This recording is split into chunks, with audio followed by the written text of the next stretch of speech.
भजन संहिता 65 verse 11। अपनी भलाई से भरे हुए वर्ष पर तूने मानो मुक्त रख दिया है और तेरे मार्गों में उत्तम उत्तम पदार्थ पाए जाते हैं। आमीन। आमीन। वचन पढ़े जाने ते प्रभु ਤੁਹਾਨੂੰ ਸਭ ਨੂੰ ਆਸ਼ੀਸ਼ਿਤ ਕਰੇ। ਪ੍ਰਭੂ ਦੇ ਵਿੱਚ ਤੁਹਾਡੀ ਸ਼ਾਂਤੀ ਬਣੀ ਰਹੇ। ਪਿਛਲੇ ਸੰਡੇ ਜਿਸ ਤਰ੍ਹਾਂ ਆਪਾਂ ਗੱਲ ਕੀਤੀ ਸੀਗੀ ਕਿ ਜਦ ਪ੍ਰਭੂ ਯਿਸੂ ਮਸੀਹ ਤੀਸਰੇ ਦਿਨ ਮੁਰਦਿਆਂ ਚੋਂ ਜੀ ਉੱਠੇ ਔਰ ਕਬਰ ਦੇ ਵਿੱਚੋਂ ਬਾਹਰ ਆਏ ਔਰ ਆਪਣੇ ਚੇਲਿਆਂ ਨੂੰ ਮਿਲੇ ਔਰ ਚੇਲਿਆਂ ਨੂੰ ਕਿਹਾ ਸ਼ਾਲੋਮ। ਸ਼ਾਲੋਮ ਦਾ ਮਤਲਬ ਕਿ ਤੁਹਾਡੀ ਸ਼ਾਂਤੀ ਬਣੀ ਰਹੇ। ਕਿਹਦੇ ਵਿੱਚ? ਪਰਮੇਸ਼ਵਰ ਦੇ ਵਿੱਚ। ਯਿਸੂ ਮਸੀਹ ਜਦ ਆਏ ਤੇ ਯਿਸੂ ਮਸੀਹ ਨੇ ਕੀ ਬੋਲਿਆ? ਸ਼ਾਲੋਮ। ਸ਼ਾਲੋਮ ਦਾ ਮਤਲਬ ਕਿ ਤੁਸੀਂ ਮੇਰੇ ਵਿੱਚ ਹੋ ਔਰ ਮੈਂ ਹੁਣ ਤੁਹਾਡੇ ਵਿੱਚ ਹਾਂ ਔਰ ਜਦ ਤੁਸੀਂ ਮੇਰੇ ਵਿੱਚ ਹੋ ਤੇ ਮੈਂ ਤੁਹਾਡੇ ਵਿੱਚ ਬਣਿਆ ਹਾਂ ਤੇ ਸ਼ਾਂਤੀ ਕਿਉਂ ਨਾ ਹੋਏਗੀ ਫਿਰ। Hallelujah hallelujah. ਨਵੇਂ ਸਾਲ ਦੀਆਂ ਸਾਰਿਆਂ ਨੂੰ ਬਹੁਤ ਬਹੁਤ ਮੁਬਾਰਕਾਂ। 19 ਔਰ 20 ਉਹ ਸਾਲ ਦੇ ਵਿੱਚ ਤੁਹਾਡਾ ਪਰਮੇਸ਼ਵਰ ਦੇ ਨਾਲ ਕੀ ਸੰਬੰਧ ਰਿਹਾ ਔਰ ਪਰਮੇਸ਼ਵਰ ਦੇ ਨਾਲ ਤੁਹਾਡਾ ਉਸ 2 ਸਾਲਾਂ ਦੇ ਵਿੱਚ ਤੁਸੀਂ ਕੰਪੈਰੀਜ਼ਨ ਕਰਦੇ ਕਿ ਤੁਸੀਂ ਆਪਣੇ ਆਪ ਨੂੰ ਤਰਾਜ਼ੂ ਦੇ ਵਿੱਚ ਤੋਲਿਆ। ਸਾਲ ਦੇ ਸਾਲ ਆਪਾਂ ਦੇਖਦੇ ਹਾਂ ਸਾਡੀ ਉਮਰ ਜਿਹੜੀ ਘਟ ਰਹੀ ਹੈ, ਤੁਹਾਡੀ ਉਮਰ ਘਟ ਰਹੀ ਹੈ, ਤੁਹਾਡੀ ਅੱਖਾਂ ਦੀ ਰੋਸ਼ਨੀ ਘਟ ਰਹੀ ਹੈ ਹੈਨਾ, ਤੁਹਾਡੇ ਵਾਲ ਸਫੇਦ ਹੋ ਰਹੇ ਆ, ਠੀਕ ਹੈ ਨਾ, ਤੁਹਾਡੀਆਂ ਹੱਡੀਆਂ ਕਮਜ਼ੋਰ ਹੋ ਰਹੀਆਂ ਆ।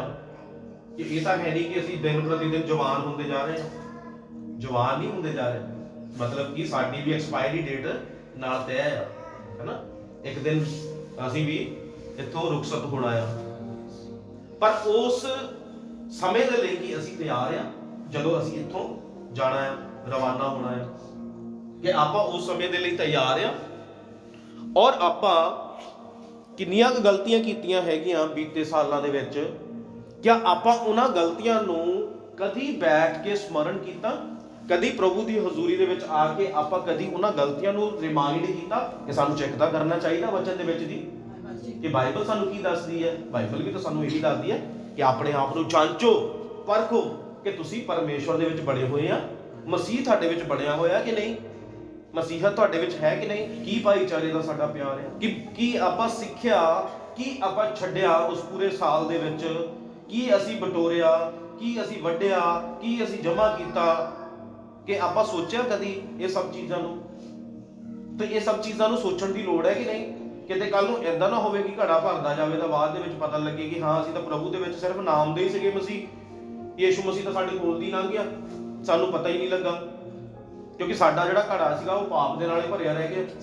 ਗਲਤੀ ਦੀ ਮਾਫੀ ਉਦੋਂ ਆ ਜਦੋਂ ਸਾਨੂੰ ਗਲਤੀ ਦਾ ਪਤਾ ਨਹੀਂ ਹੈ। ਸਾਡੇ ਅੰਦਰ ਡਰ ਮਸੀਹ ਦਾ ਹੋਣਾ ਚਾਹੀਦਾ, ਯਿਸੂ ਮਸੀਹ ਦਾ ਹੋਣਾ ਚਾਹੀਦਾ ਸਾਡੇ ਅੰਦਰ ਡਰ, ਕਿਉਂਕਿ ਯਿਸੂ ਮਸੀਹ ਨੇ ਸਾਡੇ ਲਈ ਕੀਮਤ ਚੁਕਾਈ ਹੈ। ਹੁਣ ਤੁਸੀਂ ਕੋਈ ਚੀਜ਼ ਖਰੀਦਦੇ ਆ, ਤੁਸੀਂ ਉਹਦੀ ਕੀਮਤ ਪੇ ਕੀਤੀ ਆ ਔਰ ਤੁਹਾਨੂੰ ਉਹਦੀ ਵੈਲਿਊ ਪਤਾ ਆ ਔਰ ਕੋਈ ਦੂਸਰਾ ਪਰਸਨ ਆ ਕੇ ਤੁਹਾਡੀ ਚੀਜ਼ ਨੂੰ ਖਰਾਬ ਕਰ ਦੂਗਾ, ਤੁਸੀਂ ਚੁੱਪ ਕਰਕੇ ਬੈਠੇ ਰਹੋਗੇ, ਕੋਈ ਗੱਲ ਨਹੀਂ, ਚੀਜ਼ ਖਰਾਬ ਕਰਤੀ, ਅਸੀਂ ਹੋਰ ਮਿਹਨਤ ਕਰਾਂਗੇ, 1 ਸਾਲ ਪੂਰਾ ਲਾਵਾਂਗੇ ਤੇ ਅਸੀਂ ਉਸ ਦੇ ਲਈ ਪੈਸੇ ਇਕੱਠੇ ਕਰਾਂਗੇ ਤੇ ਫਿਰ ਉਸ ਚੀਜ਼ ਨੂੰ ਆਪਣੇ ਘਰ ਦੇ ਵਿੱਚ ਲੈ ਕੇ ਆਵਾਂਗੇ। ਕੀ ਹੋਊਗਾ? ਇਹਦਾ ਨਹੀਂ ਹੋਊਗਾ। ਬੰਦੇ ਨੇ ਤੋੜ ਦਿੱਤੀ ਤੇ ਅਸੀਂ ਉਸ ਨੂੰ ਬਰਦਾਸ਼ਤ ਨਹੀਂ ਕਰ ਸਕਦੇ। ਉਸੇ ਤਰ੍ਹਾਂ ਯਿਸੂ ਮਸੀਹ ਨੇ ਸਾਡੇ ਲਈ ਪ੍ਰਾਣ ਦਿੱਤੇ, ਜਾਨ ਦਿੱਤੀ, ਜਦ ਕਿ ਅਸੀਂ ਪਾਪ ਦੇ ਵਿੱਚ ਸੀਗੇ, ਅਸੀਂ ਮੂਰਤੀ ਪੂਜਾ ਦੇ ਵਿੱਚ ਸੀਗੇ ਔਰ ਅਸੀਂ ਆਪਣੇ ਦਾਦੇ ਪੜਦਾਦੇ ਜੱਦੀਆਂ ਪੁਸ਼ਤੀਆਂ ਦੇ ਗੁਨਾਹਾਂ ਨੂੰ, ਉਹਨਾਂ ਦੇ ਬੋਝ ਨੂੰ ਆਪਣੇ ਉੱਪਰ ਚੁੱਕ ਕੇ ਅਸੀਂ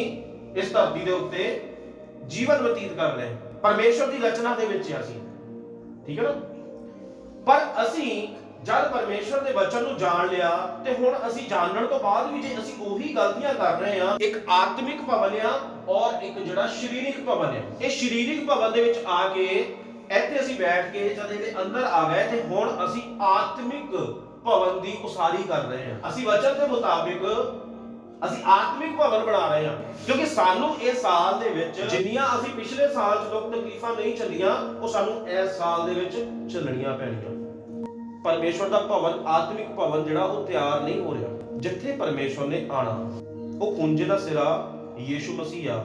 ਕਿ ਅਸੀਂ ਆਪਣੇ ਆਪ ਨੂੰ ਤਿਆਰ ਕੀਤਾ ਉਸ ਤ੍ਰਿਕੋਣ ਦੇ ਵਿੱਚ, ਮਤਲਬ ਕਿ ਆ ਇਸ ਤਰ੍ਹਾਂ ਫਾਊਂਡੇਸ਼ਨ ਹੈ ਇਹਦੀ ਤੇ ਇਸ ਤਰ੍ਹਾਂ ਆ ਤੇ ਉੱਪਰੋਂ ਖਾਲੀ ਹੈ, ਪਰ ਇਹ ਬਿਲਡਿੰਗ ਬਣ ਕੇ ਤਿਆਰ ਹੋ ਗਈ ਆ। ਇਹ ਸਾਰਾ ਕੁਝ ਇੱਥੇ ਮਸੀਹ ਜਿਹੜਾ ਸਿਰ ਆ ਉਹ ਜਦ ਤੱਕ ਇਸ ਜਗ੍ਹਾ ਤੇ ਸਿਰ ਨਹੀਂ ਆਂਦਾ, ਯਿਸੂ ਮਸੀਹ ਨਹੀਂ ਆਂਦਾ ਤੇ ਇਹਦੀ ਕੋਈ ਵੈਲਿਊ ਨਹੀਂ ਆ।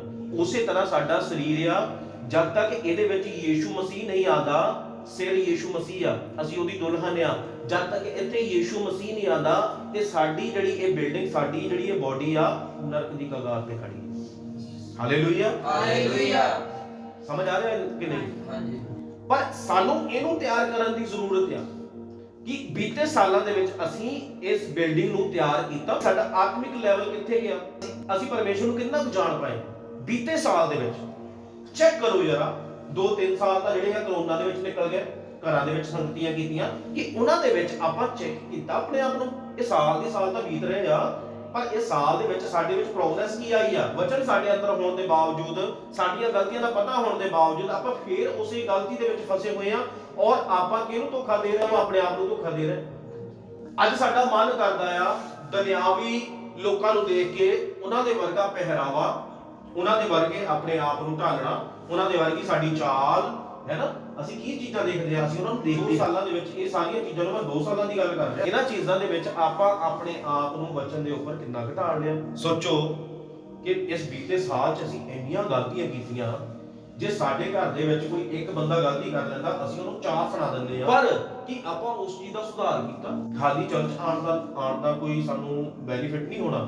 ਕੋਈ ਖਾਲੀ ਚਰਚ ਆਪਾਂ ਆ ਗਏ, ਹਫਤੇ ਦੀ ਹਫਤੇ ਆ ਗਏ, ਸੰਗਤੀ ਕਰ ਲਈ, ਸ਼ਨੀਵਾਰ ਆ ਗਏ, ਹੈ ਨਾ, ਪਰ ਉਹਦਾ ਬੈਨੀਫਿਟ ਨਹੀਂ ਹੋਣਾ ਜਦ ਤੱਕ ਆਪਾਂ ਆਪਣੀ ਜਿਹੜੀ ਮਸੀਹ ਦੇ ਵਿੱਚ ਬਿਲਡਿੰਗ, ਜਿਹੜੀ ਸਾਡੀ ਨੀਂਹ, ਜਿਹੜੀ ਚੱਟਾਨ ਤੇ ਜਦ ਤੱਕ ਆਪਾਂ ਧਰੀ ਨਹੀਂ। ਹੁਣ ਸਾਰਿਆਂ ਨੂੰ ਪਤਾ ਹੈ ਯੀਸ਼ੂ ਮਸੀਹ ਮੁਕਤੀਦਾਤਾ, ਉद्धार ਕਰਤਾ ਹੈ। ਯੀਸ਼ੂ ਮਸੀਹ ਨੇ ਸਾਨੂੰ ਲੈਣ ਆਣਾ, ਪਰ ਯੀਸ਼ੂ ਮਸੀਹ ਨੇ ਲੈਣ ਉਸੇ ਨੂੰ ਆਣਾ ਜਿਹੜੀ ਦੁਲਹਨ ਪੂਰੀ ਤਰ੍ਹਾਂ ਵਚਨ ਦੇ ਵਿੱਚ ਦੀ ਸੁਸੱਜਿਤ ਹੋਏਗੀ, ਪੂਰੀ ਤਰ੍ਹਾਂ ਵਚਨ ਦੇ ਵਿੱਚ ਤਿਆਰ ਹੋਏਗੀ। ਕਹਿੰਦੇ ਕਿ ਯੀਸ਼ੂ ਮਸੀਹ ਆਉਣ ਵਾਲਾ, ਯੀਸ਼ੂ ਮਸੀਹ ਆਉਣ ਵਾਲਾ। ਉਹ ਯੀਸ਼ੂ ਮਸੀਹ ਕਦੋਂ ਆਊਗਾ? ਜਦੋਂ ਤੁਸੀਂ ਤਿਆਰ ਹੋਵੋਗੇ ਤਾਂ ਹੀ ਯੀਸ਼ੂ ਮਸੀਹ ਬਰਾਤ ਲੈ ਕੇ ਆਊਗਾ। ਇਹ ਅਸੀਂ ਅੰਤ ਦੇ ਸਮੇਂ ਦੇ ਵਿੱਚ ਚੱਲ ਰਹੇ ਆ। ਦਿਨ ਜਿਹੜੇ ਆ ਉਹ ਬੱਤਰ ਤੋਂ ਬੱਤਰ ਆ ਰਹੇ ਆ। ਸਮਾਂ ਜਿਹੜਾ ਆ ਬਹੁਤ ਜ਼ਿਆਦਾ ਜਿਹੜਾ ਕਰੜਾ ਸਮਾਂ ਆ ਰਿਹਾ ਆ। ਮੁਸੀਬਤਾਂ, ਚੁਣੌਤੀਆਂ ਭਰਿਆ ਸਮਾਂ ਆ ਰਿਹਾ। ਹਾਲਾਤ ਜਿਹੜੇ ਆ, ਪ੍ਰਸਥਿਤੀਆਂ ਜਿਹੜੀਆਂ ਆ, ਉਹ ਪਹਿਲਾਂ ਵਰਗੀਆਂ ਨਹੀਂ ਰਹਿਣੀਆਂ। ਜਿਨ੍ਹਾਂ ਦੇ ਕੋਲ ਵਚਨ ਨਹੀਂ ਹੈ, ਜਿਨ੍ਹਾਂ ਨੂੰ ਪਤਾ ਨਹੀਂ ਆ, ਉਹਨਾਂ ਨੂੰ ਕੌਣ ਚਲਾ ਰਿਹਾ? ਉਹਨਾਂ ਦੇ ਪਿੱਛੇ ਸ਼ੈਤਾਨ ਦੀ ਰਣਨੀਤੀ ਹੈ, ਕਿਉਂਕਿ ਉਹ ਵਚਨ ਦਾ ਕੀ ਹੈ? ਵਿਰੋਧੀ ਹੈ, ਯੀਸ਼ੂ ਮਸੀਹ ਦਾ ਵਿਰੋਧੀ ਹੈ। ਤੇ ਉਹਨੇ ਉਹ ਸਭ ਚੀਜ਼ਾਂ ਕਰਨੀਆਂ ਕਿ ਜਿਹੜੀਆਂ ਸਾਡੇ ਤੋਂ ਪਰਮੇਸ਼ਰ ਦੇ ਵਚਨ ਦੇ ਵਿਰੋਧ ਦੇ ਵਿੱਚ ਕਰਵਾਉਣੀਆਂ, ਕਿ ਜਿਹੜੀਆਂ ਪਰਮੇਸ਼ਰ ਦਾ ਗੁੱਸਾ ਸਾਡੇ ਤੇ ਆਵੇ। ਪਰ ਹੁਣ ਆਪਾਂ ਮੇਨ ਗੱਲ ਤੇ ਆਨੇ ਆ ਕਿ ਆਪਾਂ ਆਪਣੇ ਆਪ ਨੂੰ ਚੈੱਕ ਕੀਤਾ। ਨਵਾਂ ਸਾਲ ਕਿੱਦਾਂ ਚੜਿਆ? ਅੱਜ 2 ਤਰੀਕ ਹੋ ਗਈ, ਪਰਸੋਂ ਚੜਿਆ, ਕੱਲ ਚੜਿਆ, ਕੱਲ ਰਾਤੀ ਚੜਿਆ ਨਾ। ਅੱਛਾ ਦੱਸੋ ਜੀ, ਰਾਤੀ ਕੱਲ ਕਿੰਨੇ ਵਜੇ ਸਾਲ ਚੜ ਜਾਂਦਾ ਹੈ? ਕਿੰਨੇ ਵਜੇ ਬਦਲ ਜਾਂਦਾ ਹੈ? ਦਿਨ ਦੇ ਕਿ ਰਾਤ ਦੇ?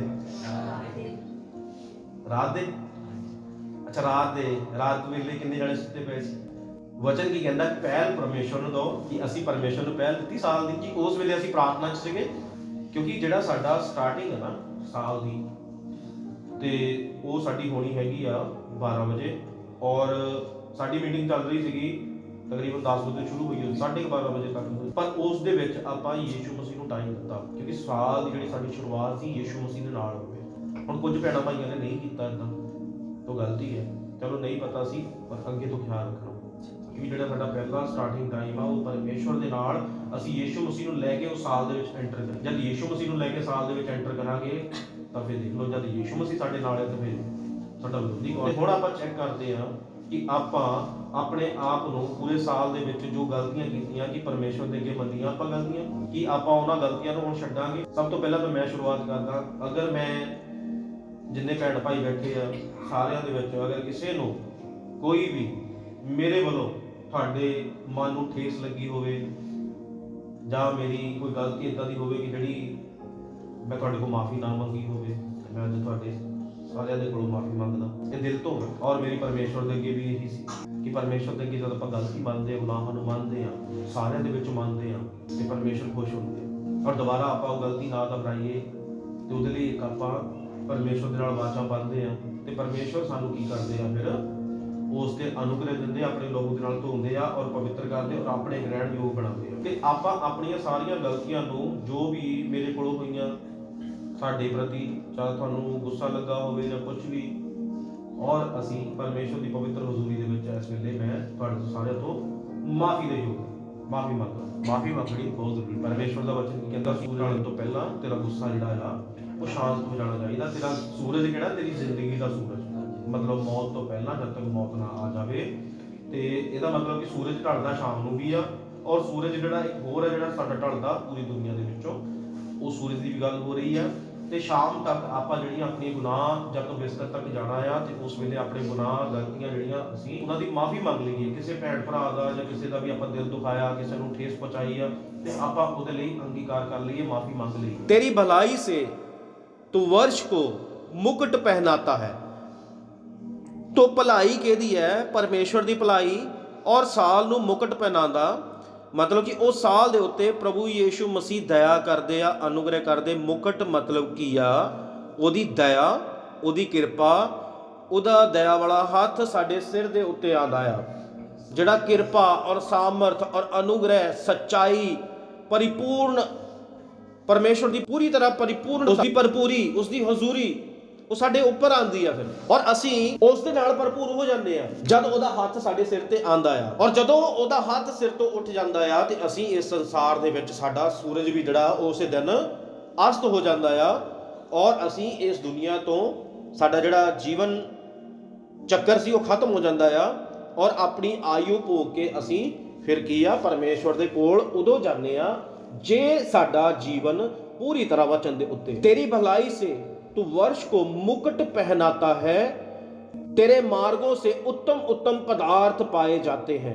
ਤੇ ਜਦ ਅਸੀਂ ਉਹਦੇ ਵਚਨਾਂ ਤੇ ਉਹਦੇ ਰਾਹਾਂ ਤੇ ਚੱਲਦੇ ਆਂ, ਤੇ ਸਾਨੂੰ ਵਧੀਆ ਸੋਹਣੀਆਂ ਗੱਲਾਂ ਜਿਹੜੀਆਂ ਸਾਡੇ ਹਿੱਤ ਲਈ ਆ, ਜਿਹੜੀਆਂ ਸਾਡੇ ਫਾਇਦੇ ਲਈ ਆ, ਜਿਹੜੀਆਂ ਸਾਨੂੰ ਸਵਰਗ ਪਹੁੰਚਾਉਣ ਦੇ ਲਈ ਆ, ਅਸੀਂ ਉਹ ਗੱਲਾਂ ਪਰਮੇਸ਼ਰ ਦੇ ਕੋਲੋਂ ਉਹਦੀ ਕਿਰਪਾ ਦੇ ਦੁਆਰਾ ਪ੍ਰਾਪਤ ਕਰਦੇ। ਔਰ ਇਹ ਸਾਰੀਆਂ ਗੱਲਾਂ ਜਿਹੜੀਆਂ ਆ, ਇਹ ਕਿਹਨਾਂ ਦੇ ਲਈ ਆ? ਇਹ ਪਰਮੇਸ਼ਵਰ ਨੇ ਗੱਲਾਂ, ਜਿਹੜੇ ਪਰਮੇਸ਼ਵਰ ਦੇ ਲੋਕ ਆ, ਜਿਹੜੇ ਪਰਮੇਸ਼ਵਰ ਦੇ ਚੁਣੇ ਹੋਏ ਆ, ਜਿਹੜੇ ਯੀਸ਼ੂ ਮਸੀਹ ਨੂੰ ਗ੍ਰਹਿਣ ਕਰਕੇ ਉਹ ਹਜ਼ੂਰੀ 'ਚ ਬੈਠੇ ਆ, ਇਹ ਉਹਨਾਂ ਦੇ ਲਈ ਆ। ਪਰ ਪਰਮੇਸ਼ਵਰ ਆਪਣਾ ਸੂਰਜ ਜਿਹੜਾ ਆ, ਉਹ ਧਰਮੀਆਂ ਤੇ ਔਰ ਪਾਪੀਆਂ ਤੇ ਵੀ ਉਦੇ ਕਰਦਾ ਆ, ਔਰ ਉਹ ਪਾਪੀਆਂ ਤੇ ਵੀ ਬਾਰਿਸ਼ ਕਰਦਾ ਆ, ਔਰ ਧਰਮੀਆਂ ਦੇ ਉੱਤੇ ਵੀ ਬਾਰਿਸ਼ ਕਰਦਾ ਆ। ਮੌਕਾ ਪਰਮੇਸ਼ਵਰ ਸਾਰਿਆਂ ਨੂੰ ਦਿੰਦੇ। ਭਾਈ ਬਹਾਦਰ ਉਹਨਾਂ ਨੂੰ ਲਾ ਦਿੰਦੇ ਆ, ਇਹਨਾਂ ਦੇ 2 ਬੱਚੇ ਆ। ਬਹਾਦਰ ਹੁਣੀ ਕੋਈ ਚੀਜ਼ ਬਾਹਰੋਂ ਲੈ ਕੇ ਆਉਂਦੇ ਤੇ ਦੋਨਾਂ ਬੱਚਿਆਂ ਨੂੰ ਵੰਡ ਕੇ ਦੋਗੇ, ਇੱਕ ਨੂੰ ਜ਼ਿਆਦਾ ਤੇ ਇੱਕ ਨੂੰ ਘੱਟ ਦੋਗੇ, ਤਾਂ ਬਰਾਬਰ ਨਹੀਂ ਦੋਗੇ ਨਾ। ਉਸੇ ਤਰ੍ਹਾਂ ਯੀਸ਼ੂ ਮਸੀਹ ਆ ਕਿ ਜਿਹੜਾ ਬੱਚਾ ਉਹਨੂੰ ਯੀਸ਼ੂ ਮਸੀਹ ਕਰਕੇ ਗ੍ਰਹਿਣ ਕਰਦਾ, ਚਾਹੇ ਨਹੀਂ ਕਰਦਾ, ਜਾਣਦਾ ਚਾਹੇ ਨਹੀਂ ਜਾਣਦਾ, ਯੀਸ਼ੂ ਮਸੀਹ ਦੀ ਕਿਰਪਾ ਉਹਦੇ ਤੇ ਬਣੀ ਰਹਿੰਦੀ ਹੈ। ਤੇ ਕੱਲ ਨੂੰ ਫਿਰ ਜਦੋਂ ਅਸੀਂ ਸਵਰਗ 'ਚ ਜਾਣਾ, ਜੇ ਉਹ ਬੰਦਾ ਜਿੱਤੇ ਪਰਮੇਸ਼ਵਰ ਦੀ ਕਿਰਪਾ, ਜੇ ਪਰਮੇਸ਼ਵਰ ਹੁਣ ਤੋਂ ਆਪਣਾ ਹੱਥ ਚੱਕ ਲੈਣ, ਤੇ ਕੱਲ ਨੂੰ ਉਹ ਬੰਦਾ ਕਹਿਣ ਵਾਲਾ ਕਿ ਪ੍ਰਭੂ ਤੂੰ ਤਾਂ ਮੇਰੇ ਤੇ ਕਿਰਪਾ ਹੀ ਨਹੀਂ ਕੀਤੀ, ਮੇਰਾ ਐਕਸੀਡੈਂਟ ਹੋਣ ਲੱਗੇ, ਤੂੰ ਮੈਨੂੰ ਬਚਾਇਆ ਕਾਤੇ? ਫਿਰ ਉਹ ਬੰਦਾ ਜਾ ਕੇ ਯੀਸ਼ੂ ਮਸੀਹ ਨੂੰ ਚੈਲੰਜ ਕਰੂਗਾ। ਔਰ ਬਾਈਬਲ ਇਹੀ ਦੱਸਦੀ ਹੈ ਕਿ ਪਰਮੇਸ਼ਵਰ ਕਦੇ ਪੱਖਪਾਤ ਕਰਨ ਵਾਲੇ ਪਰਮੇਸ਼ਵਰ ਨਹੀਂ ਆ, ਉਹ ਭੇਦਭਾਵ ਕਰਨ ਵਾਲਾ ਪਰਮੇਸ਼ਵਰ ਨਹੀਂ ਆ। ਉਹਨੇ ਸਭ ਨੂੰ ਇੱਕ ਸਮਾਨਤਾ ਤੇ ਆਪਣਾ ਆਤਮਾ ਜਿਹੜਾ ਸੀ ਉਡੇਲ ਲਿਆ ਪਰਮੇਸ਼ਵਰ ਨੇ ਸਭ ਦੇ ਉੱਪਰ। ਜੋਇਲ ਨਬੀ ਦੀ ਪੁਸਤਕ ਦੇ ਵਿੱਚ ਜਿਹੜੀ ਭਵਿੱਖਬਾਣੀ ਆ ਕਿ ਅੰਤ ਦੇ ਦਿਨਾਂ ਦੇ ਵਿੱਚ ਮੈਂ ਸਭ ਮਨੁੱਖਾਂ ਦੇ ਉੱਤੇ ਆਪਣਾ ਆਤਮਾ ਜਿਹੜਾ ਸੀ ਉਹ ਪਾਣੀ ਦੇ ਵਾਂਗ ਵਹਾ ਦੇਵਾਂਗਾ। ਜੋ ਪਰਮੇਸ਼ਵਰ ਦੀਆਂ ਇਹ ਗੱਲਾਂ, ਜੋ ਪਰਮੇਸ਼ਰ ਦੇ ਵਾਅਦੇ ਆ, ਜੋ ਭਵਿੱਖਬਾਣੀਆਂ, ਇਹ ਸਾਰੀਆਂ ਪੂਰੀਆਂ ਹੋਈਆਂ। ਪਰ ਹੁਣ ਸਾਡੇ ਤੇ ਡਿਪੈਂਡ ਕਰਦਾ ਕਿ ਅਸੀਂ ਉਸ ਆਤਮਾ ਦੀ ਅਗਵਾਈ ਦੇ ਵਿੱਚ ਚੱਲਣਾ ਆ ਕਿ ਅਸੀਂ ਸੰਸਾਰਿਕ ਆਤਮਾ ਦੀ ਅਗਵਾਈ ਦੇ ਵਿੱਚ ਚੱਲਣਾ। ਇੱਕ ਆਤਮਿਕ ਆਤਮਾ ਦੀ ਗੱਲ ਹੋ ਰਹੀ ਹੈ, ਪਰਮੇਸ਼ਰ ਦੇ ਆਤਮਾ ਦੀ, ਔਰ ਇੱਕ ਆਤਮਾ ਦੀ ਗੱਲ ਹੋ ਰਹੀ ਹੈ ਸ਼ੈਤਾਨ ਦੇ ਆਤਮਾ ਦੀ। ਉਹ ਵੀ ਇੱਕ ਆਤਮਾ ਆ, ਪਰਮੇਸ਼ਰ ਵੀ ਇੱਕ ਆਤਮਾ ਆ। ਔਰ ਪਰਮੇਸ਼ਰ ਨੇ ਸਾਨੂੰ ਆਪਣੇ ਵੱਲ ਖਿੱਚਣਾ, ਜਦ ਕਿ ਪਰਮੇਸ਼ਰ ਦੇ ਵਚਨਾਂ ਦੇ ਉੱਤੇ ਚੱਲਣਾ ਸਾਨੂੰ ਮੁਸ਼ਕਿਲ ਲੱਗਦਾ, ਕਠਿਨ ਲੱਗਦਾ। ਔਰ ਜਿਹੜਾ ਸੰਸਾਰਿਕ ਆਤਮਾ ਆ, ਉਹਦੇ ਤੇ ਅਸੀਂ ਬਸ ਇੱਕ ਵਾਰ ਪੈਰ ਰੱਖਣ ਦੀ ਜ਼ਰੂਰਤ ਆ, ਬਸ ਦੌੜੇ ਹੀ ਜਾਂਦੇ ਆ, ਇੰਨੀ ਸਪੀਡ ਬਣ ਜਾਂਦੀ ਆ ਕੋਈ ਰੋਕਣ ਵਾਲਾ ਵੀ ਨਹੀਂ ਮਿਲਦਾ। ਤੇ ਜਦ ਅਸੀਂ ਪਰਮੇਸ਼ਰ ਦੇ ਰਾਸਤੇ ਤੇ ਚੱਲਦੇ, ਉਹਦੇ ਵਚਨਾਂ ਦੇ ਅਕੋਰਡਿੰਗ ਆਪਣੇ ਆਪ ਨੂੰ ਢਾਲਣਾ ਸ਼ੁਰੂ ਕਰਦੇ ਆ, ਤੇ ਅਸੀਂ ਧੱਕਾ ਸਟਾਰਟ ਕਰਦੇ ਆ। ਕੋਈ ਸਾਨੂੰ ਧੱਕੇ ਦੇ ਨਾਲ ਲੈ ਕੇ ਜਾਂਦਾ ਹੁੰਦਾ ਕਿ ਨਹੀਂ? ਏਦਾਂ ਹੀ, ਕਿਉਂਕਿ ਵਚਨ 'ਚ ਲਿਖਿਆ ਕਿ ਸਵਰਗ ਦੇ ਰਾਜ ਦੇ ਵਿੱਚ ਧੱਕੇ ਦੇ ਨਾਲ ਪ੍ਰਵੇਸ਼ ਕੀਤਾ ਜਾਊਗਾ। ਤੰਗ ਰਾਸਤਾ ਆ, ਸਾਡੇ ਤੇ ਕੋਈ ਮਿਹਨਤ ਕਰ ਰਿਹਾ, ਸਾਡੇ ਤੇ ਕੋਈ ਪਰਮੇਸ਼ਰ ਦੇ ਕੇ ਤਾਲੇ ਕਰ ਰਿਹਾ, ਸਾਡਾ ਪ੍ਰਾਣ ਜਿਹੜਾ ਬਚ ਜਵੇ, ਅਸੀਂ ਜਿਹੜੀ ਦੁਲਹਨ ਆ ਆਪਣੇ ਪਤੀ ਤੋਂ ਵਿਛੜੇ ਹੋਏ ਆ, ਅਸੀਂ ਉਹਦੇ ਨਾਲ ਮਿਲ ਜਾਈਏ, ਅਸੀਂ ਉਹਦੇ ਵਿੱਚੋਂ ਹੀ ਨਿਕਲੇ ਆ ਕਿ ਬਾਹਰੋਂ ਤਾਂ ਨਹੀਂ।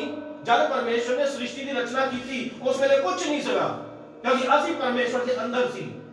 ਔਰ ਜਦ ਪਰਮੇਸ਼ਰ ਨੇ ਸਾਡੇ ਤੇ ਚਿੱਤ ਲਗਾਇਆ ਤੇ ਸਾਨੂੰ ਪਰਮੇਸ਼ਰ ਪ੍ਰਗਟ ਵੀ ਕੀਤਾ। ਅਸੀਂ ਉਹਦੀ ਸੋਚ ਦੇ ਵਿੱਚ ਸੀ, ਉਹਦੀ ਕਲਪਨਾ ਦੇ ਵਿੱਚ ਸੀ। ਇਹ ਸਭ ਚੀਜ਼ਾਂ ਪਰਮੇਸ਼ਰ ਨੇ ਆਪਣੇ ਦਿਮਾਗ ਦੇ ਵਿੱਚ ਸੋਚੀਆਂ ਹੋਈਆਂ ਸੀ ਕਿ ਤੁਸੀਂ ਗੜਬੜਾਲੇ ਦੇ ਵਿੱਚ ਆਓਗੇ, ਇੱਥੇ ਚਰਚ ਲੱਗੇਗਾ ਔਰ ਦੁਲਹਨ ਇਸੇ ਜਗ੍ਹਾ ਤੋਂ ਉਠਾਈ ਜਾਏਗੀ। ਕਿ ਅਸੀਂ ਉਹਦੀਆਂ ਸੋਚਾਂ, ਉਹਦੇ ਵਿਚਾਰਾਂ ਦੇ ਵਿੱਚ ਆ।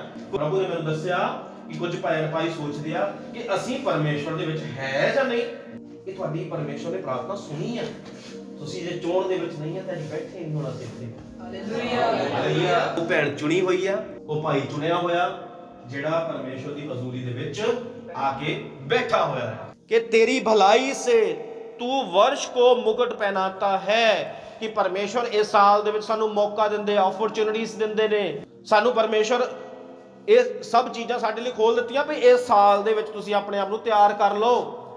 ਆਪਣੀਆਂ ਗੁਨਾਹਾਂ ਨੂੰ, ਆਪਣੀਆਂ ਗਲਤੀਆਂ ਨੂੰ, ਆਪਣੀਆਂ ਕਮੀਆਂ ਘਟੀਆਂ ਨੂੰ ਜਾਣ ਲਓ। ਜੋ ਬੀਤੇ ਸਾਲ ਦੇ ਵਿੱਚ ਤੁਸੀਂ ਕਮੀਆਂ ਘਟੀਆਂ ਕੀਤੀਆਂ ਉਹ ਤੇ ਤੁਹਾਨੂੰ ਮਾਫੀ ਮਿਲੀ ਆ, ਤੇ ਹੁਣ ਤੁਸੀਂ ਇਸ ਸਾਲ ਦੇ ਵਿੱਚ ਤਦੇ ਹੀ ਐਂਟਰ ਕਰੋ ਜਦੋਂ ਤੁਸੀਂ ਉਹ ਕੰਮ ਨਾ ਕਰੋ ਜੋ ਬੀਤੇ ਸਾਲ 'ਚ ਕੀਤੇ। ਹੁਣ ਨਵੇਂ ਸਾਲ ਦੇ ਵਿੱਚ ਮੇਰੀ ਦੁਲਹਨ ਜਿਹੜੀ ਆ, ਉਹਦੇ ਕੱਪੜੇ ਫਟੇ ਨਹੀਂ ਹੋਣੇ ਚਾਹੀਦੇ, ਉਹਦੇ ਕੰਨ ਫਟੇ ਨਹੀਂ ਹੋਣੇ ਚਾਹੀਦੇ, ਉਹਦਾ ਨੱਕ ਫਟਿਆ ਨਹੀਂ ਹੋਣਾ ਚਾਹੀਦਾ। ਉਹ ਸੰਸਾਰਿਕ ਆਪਣੇ ਉੱਪਰ ਉਹ ਚੀਜ਼ਾਂ ਜਿਹੜੀਆਂ ਉਹਨੂੰ ਅਸ਼ੁੱਧ ਕਰਦੀਆਂ ਆ, ਉਹ ਉਹਦੀਆਂ ਅੱਖਾਂ, ਉਹਦੇ ਲਿਪਸ, ਉਹਦੇ ਹੱਥਾਂ ਤੇ ਔਰ ਉਹਦੇ ਪੈਰਾਂ ਦੇ ਉੱਤੇ ਕੋਈ ਵੀ ਐਦਾਂ ਦੀਆਂ ਚੀਜ਼ਾਂ ਨਹੀਂ ਹੋਣੀਆਂ ਚਾਹੀਦੀਆਂ। ਹਾਲੇਲੂਇਆ। ਔਰ ਇਹ ਸਭ ਚੀਜ਼ਾਂ ਨੂੰ ਪਰਮੇਸ਼ਰ ਤੁਹਾਨੂੰ ਛੱਡਣ ਨੂੰ ਕਹਿੰਦੇ ਆ। ਇਹ ਬਦਕਾਰੀ ਆ, ਇਹ ਅਸ਼ੁੱਧਤਾ ਆ, ਇਹ ਮਲੀਨਤਾ ਆ, ਇਹ ਨਰਕ ਦੀ ਗੰਦਗੀ ਆ ਜੋ ਅਸੀਂ ਆਪਣੇ ਮੂੰਹ ਤੇ ਪੋਤਦੇ ਆ। ਇਹ ਨਰਕ ਦੀ ਮਿੱਟੀ ਆ, ਇਹ ਨਰਕ ਦਾ ਚਿੱਕੜ ਆ ਜਿਹੜਾ ਅਸੀਂ ਆਪਣੇ ਬੁੱਲਾਂ ਤੇ ਲਿਪਸਟਿਕ ਦੇ ਰੂਪ ਦੇ ਵਿੱਚ ਲਗਾਉਂਦੇ ਆ। ਔਰ ਇਹ ਉੱਥੇ ਦੇ ਸੰਗਲ ਆ, ਉੱਥੇ ਦੀਆਂ ਜੰਜੀਰਾਂ ਜਿਹੜੀਆਂ ਅਸੀਂ ਕੰਨਾਂ 'ਚ ਪਹਿਨਦੇ ਆ, ਨੱਕ 'ਚ ਪਹਿਨਦੇ ਆ।